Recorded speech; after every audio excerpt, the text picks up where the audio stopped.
I've already started the recording. So, gentlemen, we're beginning our studies of the finale of Chumash Bereshit, last Parsha, which its name is called, of course, Vayechi. Vayechi. That's a great, precise pronunciation. Vayechi, which is the Chayim of Yaakov Avinu. But every time we meet up with Yaakov Avinu in this Parsha, we're talking about his plans right before his death. That's kind of awkward, isn't it?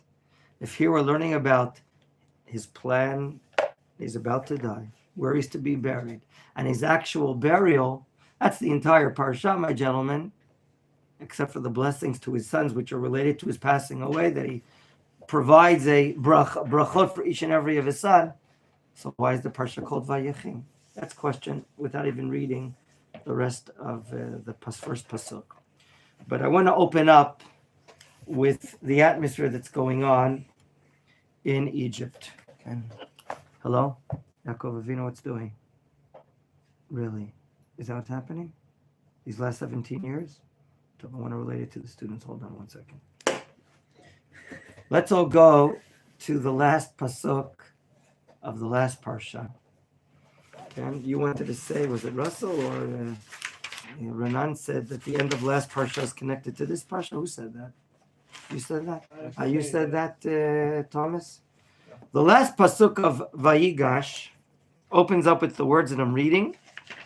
Vayeshev Yisrael be'eretz Mitzrayim be'eretz Goshen. Vayachazuva vayifru vayirbu me'od. Rob, I have a question.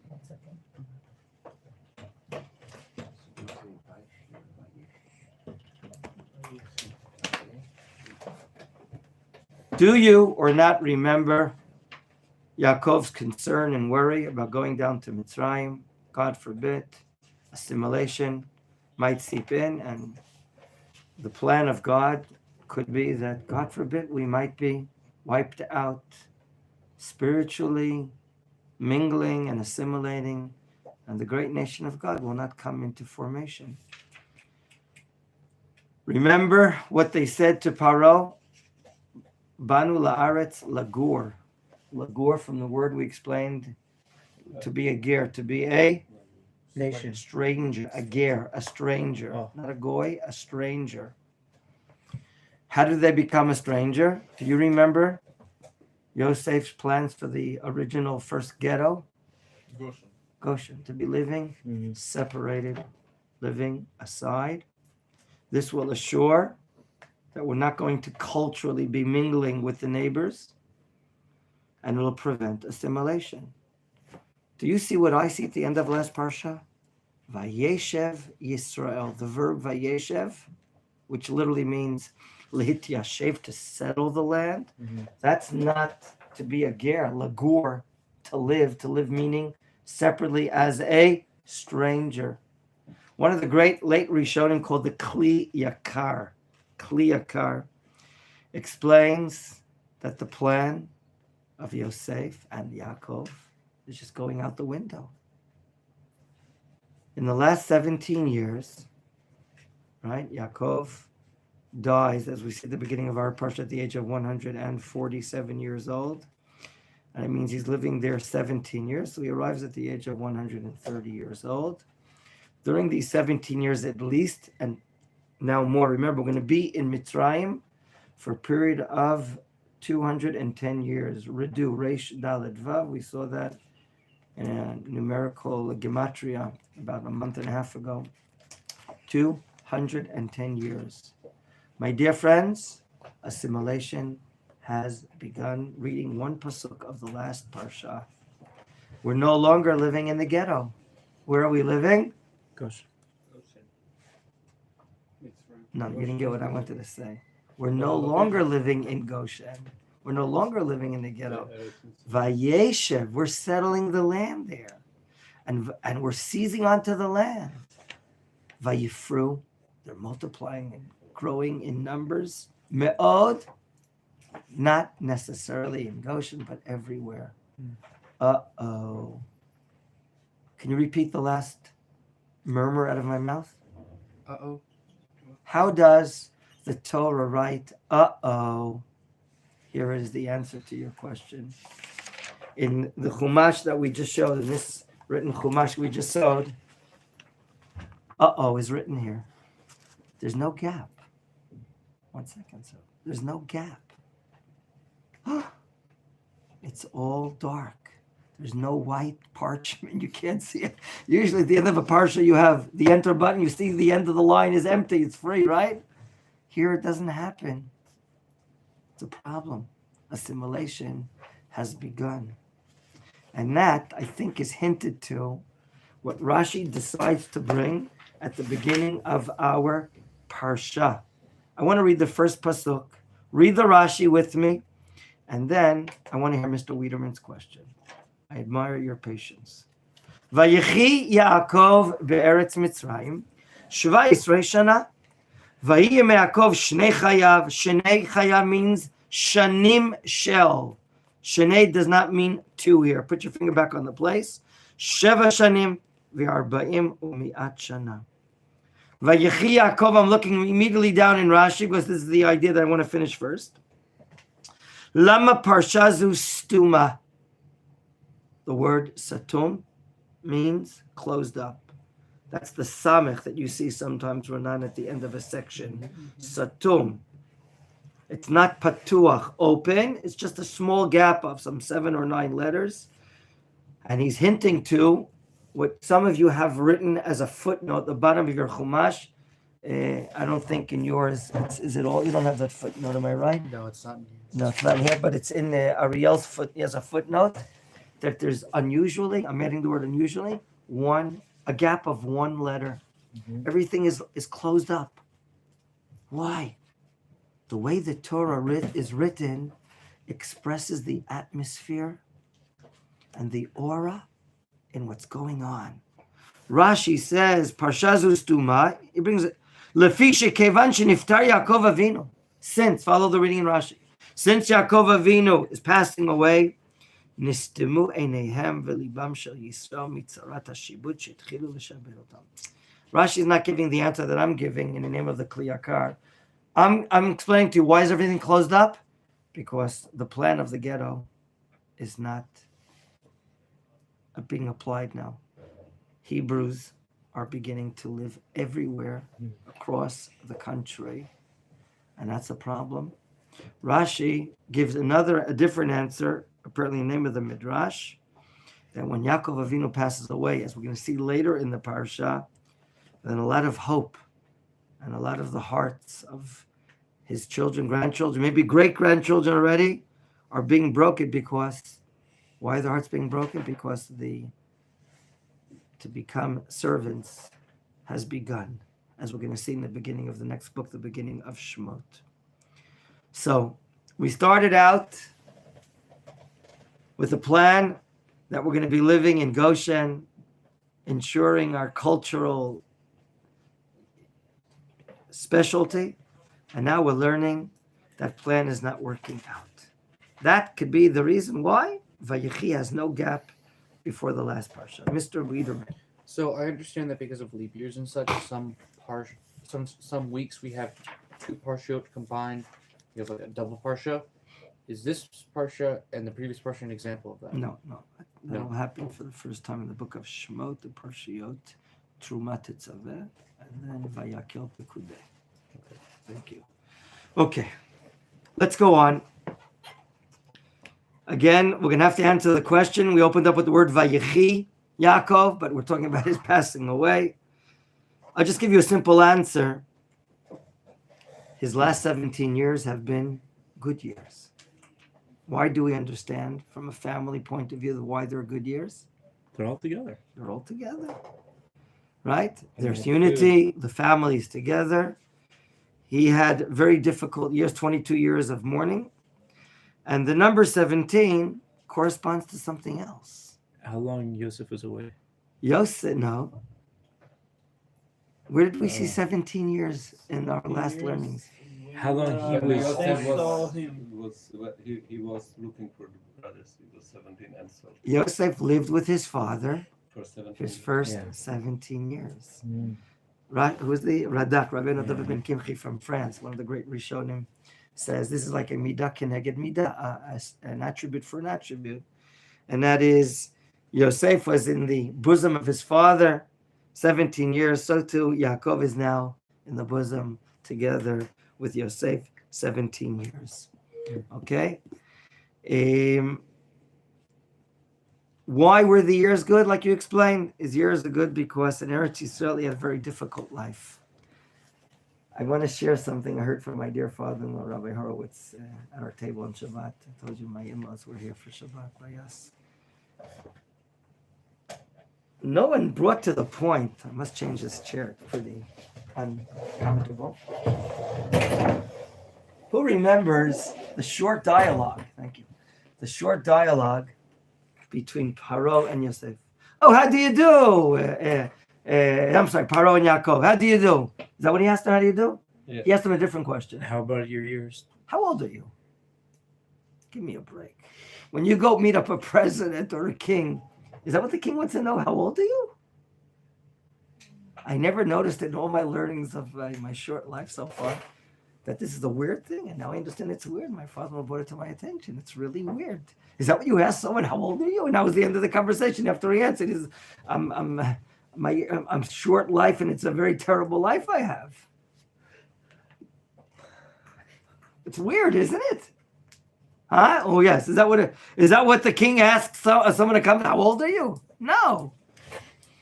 So one of the commentaries called the Datz Kenim, the knowledge of the elders from the Tosafot of the Gemara. They bring a midrash. I haven't found the source where in the midrash it is. Yaakov's complaining, isn't he? My years are short and terrible. So what? When Paro glanced and gazed his eyes at Yaakov Avinu, it struck him that he looks so old that he was amazed. He looked so old, he's like, I can't know what's going on. But he wasn't that old. He was only 130. His father, Yitzchak Avinu, passed away at the ripe old age of 180 years old. 80. Chazal, this commentary brings Chazal, which again we haven't found, says the following.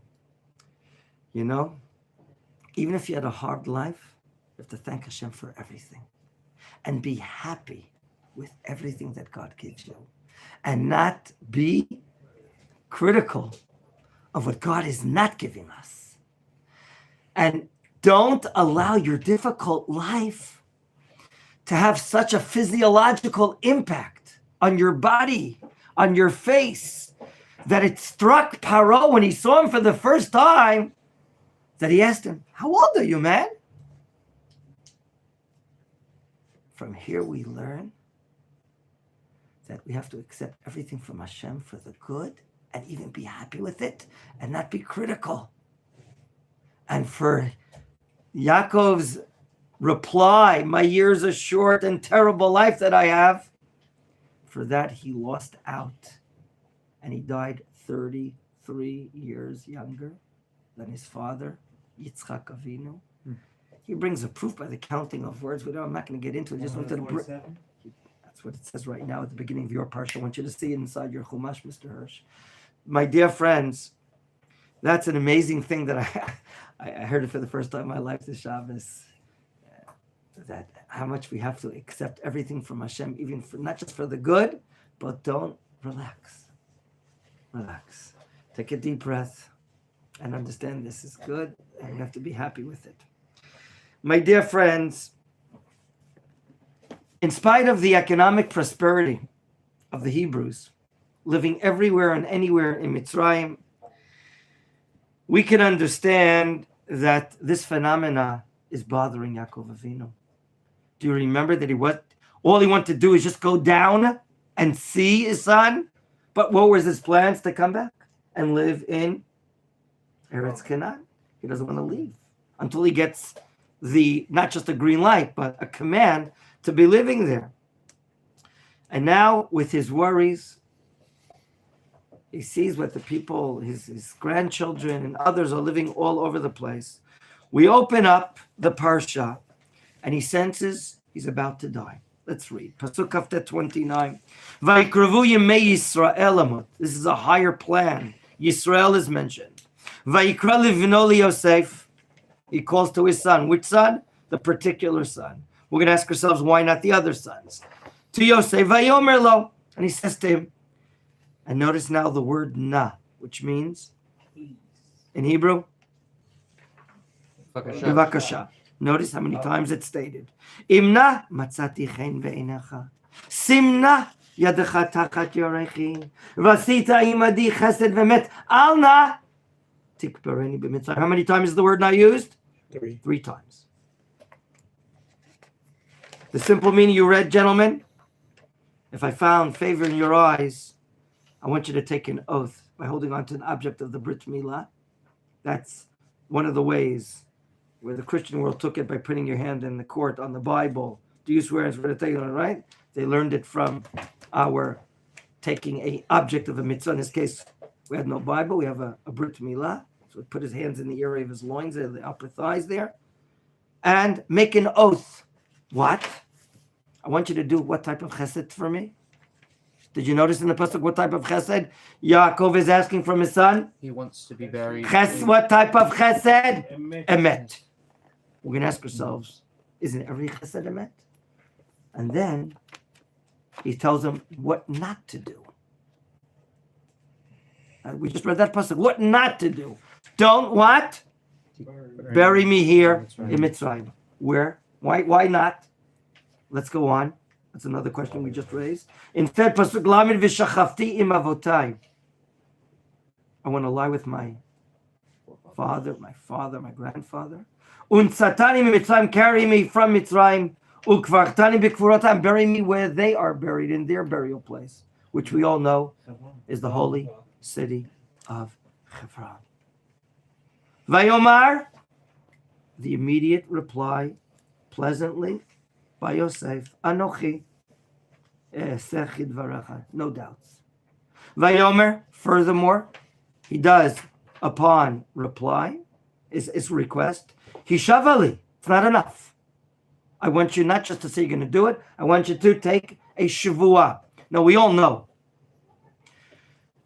to swear falsely is one of the big 10, right? And that's what the NCAA, right? One of the big 10, meaning one of the big 10 commandments.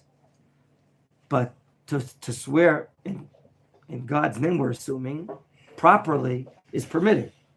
But you have to back up your check. If you're going to swear in God's name, you have to back it up. Hishavali, vayishavalo. He does swear. Vayishtacho Yisrael, and then Yisrael, the higher level of Yaakov's existence, bows down. Arosh Hamita. Wow, would you believe it? Is this not a fulfillment of what? His dream. Of the dream. Which dream? The sun and moon. Shemesh v'yareach v'achar kochavim mishtachavim li. Very good. The sun and the moon. My dear friends, this request of Yaakov not to be buried in Mitzrayim, look, tells us a lot about our values, but also puts Yosef and his brothers, the children, grandchildren, into a bind. Let's explain. First of all, he's saying, not only should we strive to live in Eretz Yisrael, but I'm not willing to be buried anywhere else but the land of Israel, and particularly in Hebron. Okay? I don't want to be buried here. That's a big message. Isn't he saying a very big message? Yeah. And that is, I want you, the kids and the grandchildren, to know there's only one homeland. There's only one place that we have to be living in. And therefore, if the name Yisrael is mentioned twice, Vayikruvu Yemei Yisrael Amud in verse 29, and a second time, Vayishtachu Yisrael, Yaakov's ideas are not about he as a private person. He's thinking about the future when there will be a nation called Israel in existence, when there will be Klal Yisrael. Yaakov is not worried for himself. He's not looking for fringe benefits for himself. Right now, he's thinking about the future of this nation that will be coming into existence in the next 200 years. What he is worried about is the concern of the nation of Israel.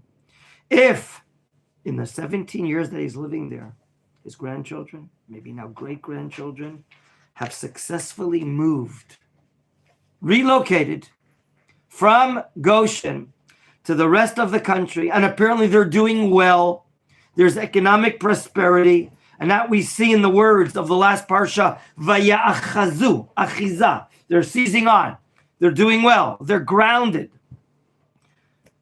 Do you know that sometimes when there's economic prosperity, there could be a cultural or spiritual threat to their lives? Like the Joneses. I'm just invited to the Sweet 16 party, right? That's it. I'm just going to drink one l'chaim. It starts that way, doesn't it? And then next week. That there is a strong connection between prosperity and assimilation. Absolutely. Even in Europe. Absolutely. We see it all over Europe today and in America. Mm-hmm. My dear friends, there's right now in Yaakov's eyes, apparently, according to the commentaries of these words, a great concern, a great worry of the future, of the spiritual heritage of his family living here. And no longer can it be guaranteed. And right now, his concern is, I have to show my grandchildren, my great-grandchildren, what is most important. That he's not only just thinking of himself, I said, and not only Am Yisrael, but if the nation of Israel does not come into fruition, that's going to be a blow to mankind. That's going to be a major epidemic to mankind. If there's no healthy heart in the world, there's no future of monotheism in the world then. This is perhaps the concern and of Yaakov, who's called Yisrael twice here. He's thinking of Klal Yisrael, and he's thinking of the world as well. Now, this Saba, this grandpa of 147 years old, if we explain right now that this is a concern, by the way, was he as a Saba, was he getting any special benefits from his son Yosef while he's living in Goshen? When we learned about the rationing, what's the word in English? Rationing of food. What's the word? Rationing. The rationing of food. Mm-hmm. Okay. It said clearly at the end of last parsha that Yaakov was not looking for fringe benefits or for extra benefits from his son, who's the viceroy, because there it said that Yosef was supporting his father and his brothers. Lechem lefi hataf, bread according to the children, meaning the amount of children. In other words, he was not any closer to his son Yosef and asking for fringe benefits whatsoever. And we see that economically he's getting only what he's supposed to get. Now, let's understand, gentlemen, these 2 points. Aleph, negating the Galut, negating Mitzrayim, and that's a big, important economic, educational principle, that we are not to be remaining in the Galut. We are not to be remaining. Remember, this is not our home. In spite of the economic prosperity they're seeing right now, the famine is far ended 17 years ago or so. You must show negation to the Galut. Mitzrayim is the Galut right now we're living in. And now he wants to show the importance that we must get out of here and be in Eretz Yisrael. Did Yosef say this or Yaakov? Yaakov is saying all of this in the opening of the Psukim. That's how we're explaining. Now, what about the oath? What about the Shavuah? Come on. Let's say, Russell, you are Yaakov, and Renan, you are Yosef. Ask him to swear to you. Please don't touch me. Ask him to swear to me. Swear to me. Of what? That what? That you will not bury me here, but take me back to the grave of my father. I want to be your private advisor. What's the matter? Your father doesn't trust you? He wants you to swear to him?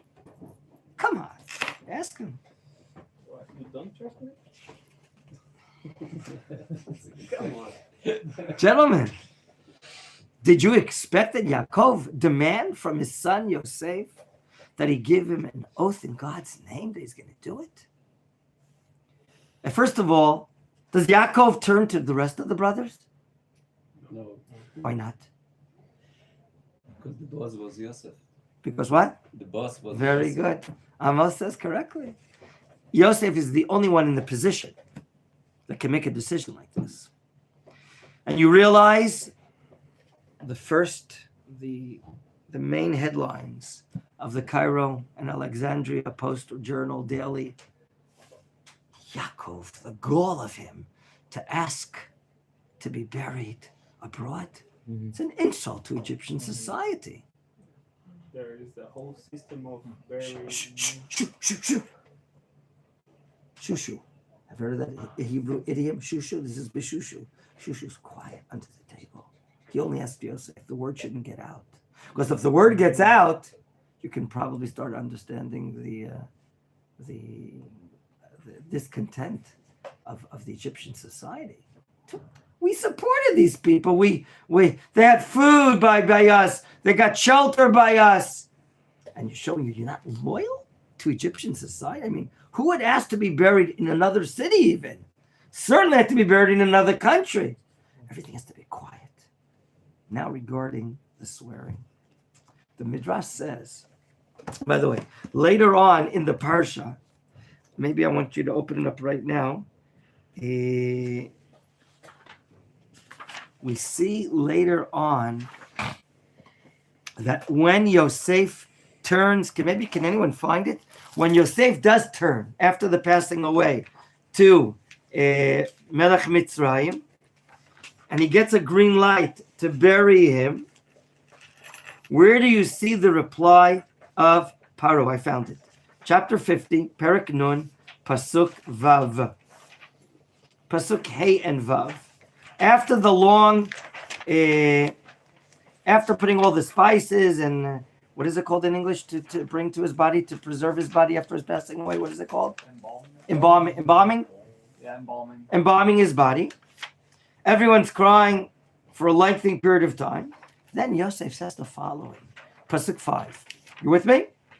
Avi Ishbiani Lemor. My dad caused me to swear, saying, when I'm dying, I have to be in my burial spot that I dug out in the land of Canaan. There, tikbareni. Viata, and now, Elena, can I please bring him up and bury my father and I'll come back? What is Paro's reply in Pasuk Vav? Notice each word is exact. Vayomer Paro, in verse 6 of chapter 50, do you see it? Vayomer Paro, Alei, go up. Ukfor et avicha, wouldn't that be enough? Look at the next two words. As he made me swear. Kasher hishbi'echa. Is Paro a religious guy, keeping the future 10 commandments? You're not allowed to swear. Politicians and kings, they don't often say the truth all the time, do they? Isn't it weird that he's saying kasher hishbi'echa? Yes or no? Yosef had something on him. Very good. You know the famous midrash? Yeah. Want to share it with us, please? Sure. Yeah. So Paro was a brilliant guy, and he knew 70 languages. But Yosef Hazadak knew 71.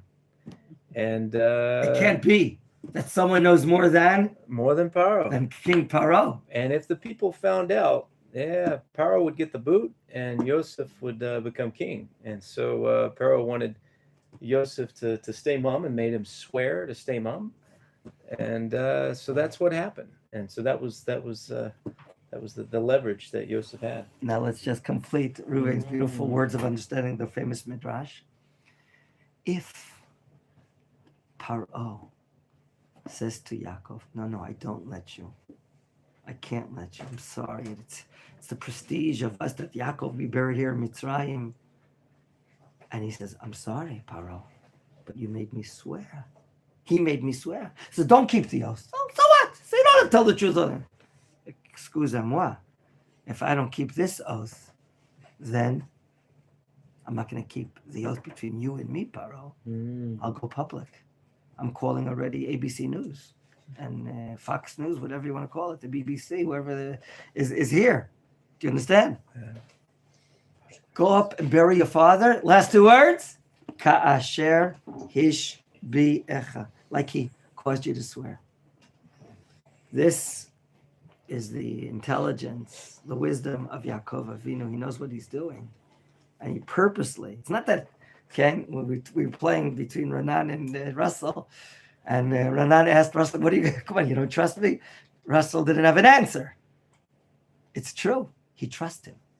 But he knows that to put the last nail into the coffin, to allow him to get out in the coffin, is to use a swear, to use this tactic called a swear. Now, at the same time, all of you mentioned you counted the word na 3 times. Yaakov is like humbling himself before his son. Isn't that amazing? Yaakov Avinu using the word na, please, 3 times. But Yosef, he respects Yosef's great level of authority here in Mitzrayim. And in spite of the fact that it's his son, he gives him the due respect. And he says and uses the word na 3 times. Now, regarding the chesed ve'emet that you noticed, okay, immediately Moshe gave us the translation chesed ve'emet. To be buried in Eretz Canaan, as opposed to being buried in Egypt, is called chesed ve'emet. The word chesed, okay, if you're so benevolent with me, can you do something to a friend that even he doesn't deserve it? You go above and beyond what's called to be done. That's called chesed. To do kindness even to someone that does not deserve it. Usually, that causes great influence in the world. But it could be, if you do something to your friend, it could be something negative. Okay? Here, we're talking about doing something that will be maybe criticized, but it'll be absolutely true. The ways of God, and only the ways of God, are always true. You could be doing chesed to someone, and it's the wrong thing to do. Do you remember what King Saul did to Agag, the king of Amalek? He let him live and was supposed to kill him. Did he do chesed with Agag? Did he do chesed with his sheep, the king of Amalek's sheep, in the book of, which sefer are we talking about? Shmuel. Is that not chesed or not? But does it stand for emet? Under the critique of emet? There's only one emet, as King David says in chapter 25. Kol orchot Hashem, all the ways or paths of God are chesed ve'emet, kindness and true. Psalms 25. Always the kindness of God. Ariel, you with me? The kindness of God are always for the good, and they're always instructed by the truth. So too we. We have to ask ourselves, the chesed that we're doing. Right now, my new student, David Adler, can say, well, I just got a call. Someone needs me to help him load up the truck. That's chesed. But is that emet? Right now he's doing the most profound thing he can be doing, studying Torah in Machon Meir, in Yerushalayim. Wow, there's nothing greater than that. So we always have to ask ourselves, before we run to do a chesed, is that the right thing to do? Is that the emet? Is that the standard of our values of life, our Shulchan Aruch, or what we're supposed to do or not? Furthermore, another meaning for chesed ve'emet, I was very happy to see our madrich, our dorm counselor, is engaged to be married, right? Some of you know it. So his dear father came in from Denver for the engagement party, apparently. He was here until about a week and a half ago. And I met his dear father. And his dear father is a very active person in the Jewish community there in Denver. And apparently he's head of the that holy organization that buries the Jewish dead. What is that called? Chevra Kadisha, right? It's called the Chevra Kadisha, the Holy Chevra, the Holy Society. Yeah. And he was very, very thankful to Machon Meir, to the rabbis, for the great progress that his son is going through. And he gave me his email, and I was interested in seeing what is his email. Chesed ve'emet. He's working for the Burial Society. That is called the kindness of truth. Sometimes Moshe scratches my back, and I scratch his back. I'm talking not what's the word? Not literally. Thank you. Why? We help one another out. But when you go ahead and bury the dead, when you join a funeral and you accompany the dead, he's not going to pay you back the favor, is he? Because he's dead. So traditionally, the burial and accompanying, going to a funeral, is called by Chazal Chesed Shel Emet. You understand that? It's the kindness of truth, because you're doing it for the truth of God, and you're not doing so that He sees you. You want to pay respect to He, the family, but no one's going to give you back this matter. Okay. Any questions until here in the opening matter of this parsha? Anything, gentlemen? Yes.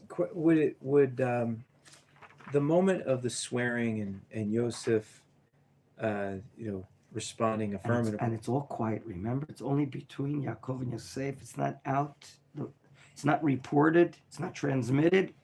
It can't be, because Yaakov realizes how tender and sensitive this could be politically to Yosef, and the image of the family of Yaakov. The father's asking to be taken out of our country. That's like a slap in our face. Go ahead. I'm sorry that I interrupted. Well, could it also have been a test of loyalty for Yosef? He knows that Yosef is loyal. Yosef is called the tzaddik. He's the tzaddik. No one else of the children of Yaakov Avinu called tzaddik. Yosef is amazing. Yeah. We saw how he overcame the urge or desire to be with another woman in Potiphar in the house of Paro. We saw that he has no critique, bad comments to God, to his brothers. It's not you that sold me, it's Elohim that sent me. God wanted me to do a mission. God wanted me to support. It's not you, it's not. Who can say that? He's just so great in his faith and his goodness, and he doesn't hold a grudge to his brothers. We see now at the end after he dies, the brothers are afraid. They're afraid. They know they did wrong, and they're afraid maybe he's going to get back at us. But Yosef is not that way. But I want you to understand, you read in last week's Parsha a bit, why will Yosef be suspected? I mean, these 17 years, did he do anything bad to his brothers these 17 years? But what could be in the conscience of the brothers? What's on their mind? Why didn't Yosef do anything bad to us? What could it be? Because my father's still alive. My father's still alive, right? You think about this as well, Russell? That is still alive. God forbid he wouldn't touch us or do anything bad to us while Abba Yaakov Avinu is alive. But maybe afterwards he would. In other words, the brothers are not yet understanding how great Yosef Tzaddik is, how great his belief is, and security and trust in God, that he's not holding a grudge whatsoever. Want to say something, Amos? Yeah, I had a question. One question is that when he spoke to Pharaoh about that his father digged the hole in the. Okay, he didn't say that. He added on. He didn't say that. That means that he really did it in the Makpeh. That he Two possible answers. Either he did it, and he didn't bother saying it to Yosef. I'm sorry, he said it to Yosef, but the Torah didn't print it here. Mm-hmm. And sometimes the Torah, the Talmud Yerushalmi says, is poor in one place, richer in another place. Doesn't have to say it twice, but he said it to be more impactful. Or he never did it, or maybe his children did it. Mm-hmm. And he did it in the father's command, that maybe while they're still living in Hebron, they dug a grave in the Machpelah cave for Yaakov. Could very well be.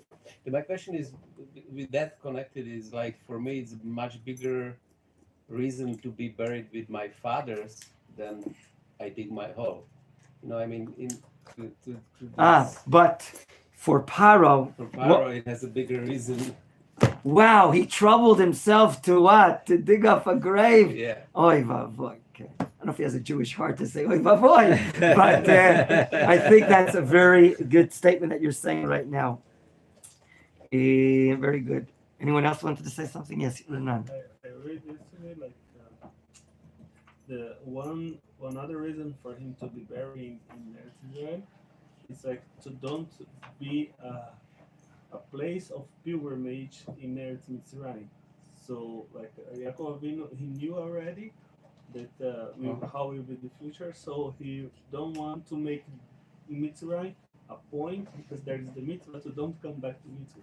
Right, right. After that's right. Later on in the Torah, you're right. There's a prohibition.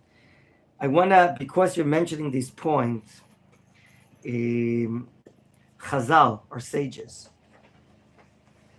talked negatively about those Jews living in Chutz La'aretz, and then in the last will and testament, having a plan for them to be buried here in Eretz Yisrael. Why? They're giving their good years, their productive years of creativity, of life of Torah mitzvot, all their talents in the foreign lands, and only after their death are they willing to be buried in the land of Israel. On this phenomena, my father-in-law writes what Chazal say in Yirmiyahu chapter 2, verse 7, quote, V'nachalati, and my inheritance, samtem leto'eva, you placed for an abomination. Chazal explain, how did you place my land, the land of Israel, as abomination? During your life, you didn't take heed to come to the land of Israel. And the rest part of the pasuk, listen to this. Vatavo, and then you came. Vatitamu et arti, and then you defiled my land. How? The Gemara explains, after dying, being buried in my land. In other words, God's not interested. Rabbi Yehuda Levi, in the great author of the Kuzari, also mentions very much is critical of those Jews that are living abroad but want to be buried in Eretz Yisrael only after their life. I'll end this point. One of the great Hasidic masters, Rabbi Menachem Mendel from Kotsk, the Kotzker Rebbe. Some of you heard of him? Yes? The Kotzker Rebbe. It's told in a story in a book called Tzion Min Torah by Rav Zev Gold, this Hasidic story, that one of his Hasidim planned to make Aliyah to Eretz Yisrael. And he came to the Rebbe, to Rabbi Menachem Mendel from Kotz, to get a bracha, to get a blessing of going to Eretz Yisrael, and so on and so forth. The Rebbe, of course, was happy that this move to leave Europe and go up to Eretz Yisrael was very good. But he asked him a question of what is his objective. The Chassid replied to the Rebbe, you hear this? And he said the following, don't you know, Rebbe, what Chazal talked about? That if we die in Chutz La'aretz, and then spiritually you have us rolling in the ground all the way from Chutz La'aretz and go through all this affliction and pain, our bodies are going through pain after our death, that we're brought spiritually to Eretz Yisrael. I want to prevent that, Rabbi. I don't want to go through all that suffering after I die to be brought under the ground spiritually from Chutz La'aretz to Eretz Yisrael. Wow. When the Rabbi Menachem Mendel from Kotz heard, that's the reason why you want to make Aliyah to Eretz Yisrael? Wow, he says to him, listen to this point. How much you worry for your body, but you're not concerned for your neshama. For Eretz Yisrael, we're coming and make Aliyah not for our bodies, after death. For Eretz Yisrael, we're coming up to correct our neshamot, to breathe the air of Eretz Yisrael, to have our neshamot be connected to God. And therefore, it's called the Eretz HaChayim, the real land of life. So that's a very important principle that we should know. And Chazal talked about it this way as well. Russ, you had a question before I started saying this. I was going to mention that, it seems that if he had dug himself a grave already in Eretz Yisrael before he went to Mitzrayim, it seems like that must have been either in the time when he was grieving the supposed death of Yosef, or he was afraid of the possible death of Binyamin. And it always seemed like he was already being brought down to the grave, and he wasn't living life to his fullest extent because he was in mourning. He couldn't bring himself to, and it just seems like another reminder. It could be. I don't know if there's a midrashic source telling us when he asked or when he himself did the burial. My dear friends, does Yosef or Yaakov talk to his brothers or to his son about being buried in Eretz Yisrael? Where can you find it in the next chapter, please?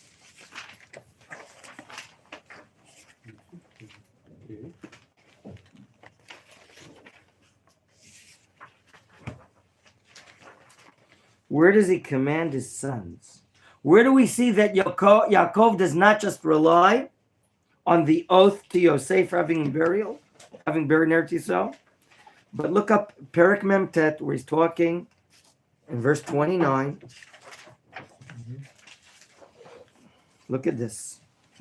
This is after the brachot to his sons, or the tribes of Israel. Perek Mem Tet, verse 29, finger on the place. I'm reading from here. Vayitzav otam. Otam meaning them. He's commanding them. Vayomer Alem, and he says to his sons, follow the reading, verse 29. Ani ne'esaf elami. I'm being collected to my people. It's a weird thing to understand. Kivru oti, bury me, el avotai, by my, adjacent to my father, grandfather, el ha'ma'ara, to the cave, asher bistei Ephron Achiti. Does he ask for it? Does he use the word na? What do you notice the difference here, gentlemen? It's a command. It's a command. Here, he doesn't make a request and say, B'vakasha, 3 times. Here we see, as I read by Rabbi Horowitz in his article here in front of me, he, right now, right before his death, repeats the request, but as a command. He's demanding from his sons to be buried Bekever Avotav. Why? Why is it a command to them?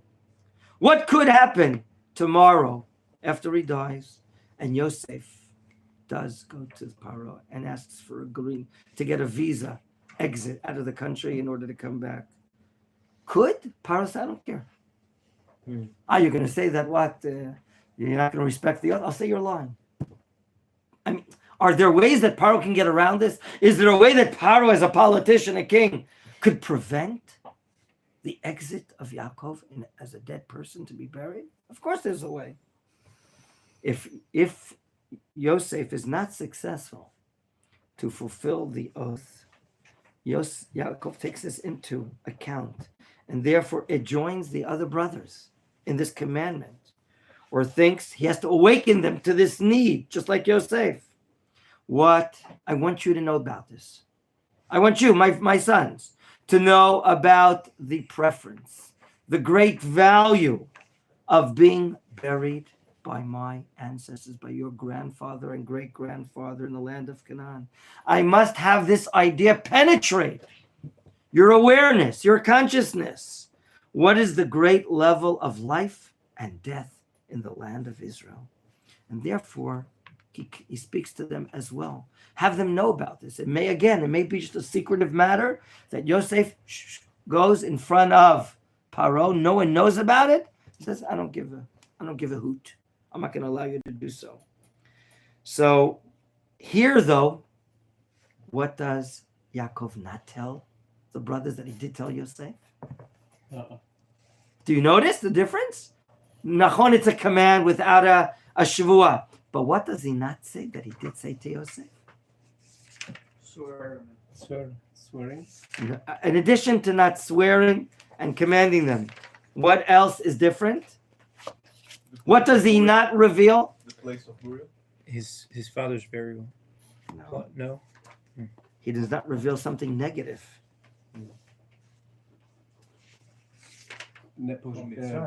Don't bury me to Mitzrayim. Yeah. Why? This is more public setting. This is politics. If the word gets out to King Mitzrayim and the big VIPs in Mitzrayim that Yaakov is talking negatively about Eretz Mitzrayim, it could hurt Yosef, the brothers, their image in the public, and therefore he's very wise. And this is how we learn Torah, what is written, and we learn also Torah, what is not written. And we ask ourselves why. And that's what the commentaries state here in this matter. Okay. Rabbi, Yes, sir. Excuse me. Remind me your name, I'm sorry. Rafi. Ken Rafi. Was this public? It seemed like this was still private, though. This is private to the brothers. But look, once this word gets out to 11 brothers and then have a lunch with their wives and children and grandchildren, has anything left your mouth that you didn't notice, that you didn't want it to leave your mouth? Of course it happened. Whoosh, I forgot it's supposed to be a secret. I forgot what. I was supposed to keep a secret about a birthday party for one of our grandkids or whatever, and I forgot all about it. and I almost spilled the beans in front of the grandchild or something. I forgot what it was already, and I forgot what could just come out of your mouth. Come out of your mouth. Let's begin for the short time we have now at the beginning of Perek Memchet. Vayi, acharei advarim haele, vayomer leYosef, hinei avicha choleh. Uh-oh. Hinei avicha choleh. The beginning of the next chapter, where we're up to, right? Perek Memchet, the new chapter. Do you know what I know regarding illness in the Torah? Yeah. This is? Well, before Yaakov, people would just die after sneezing. Right? It's a famous midrash. This is the first time the word choleh appears. First time. Okay? Breshit Rabbah, Samechei, until Yaakov, people would just sneeze and die. But, so why should it start by Yaakov? Why should it start by Yaakov? Maybe give a chance to the sons to come over, the grandchildren to see him. Make plans. Okay? Make plans. Let's read. Vayikach et shnei banav imo. So once Yosef hears the news, remember, purposely Yosef was distant in his abode from Yaakov. Maybe Yaakov himself is in Goshen, where Yosef is in the capital city where the king is. Vayikach et shnei banav imo. He takes his two kids, et Menachem et Ephraim. He wants to merit them to what? Maybe to get a bracha. That's usually what happens. He wants the grandchildren of Yaakov Avinu to get a bracha.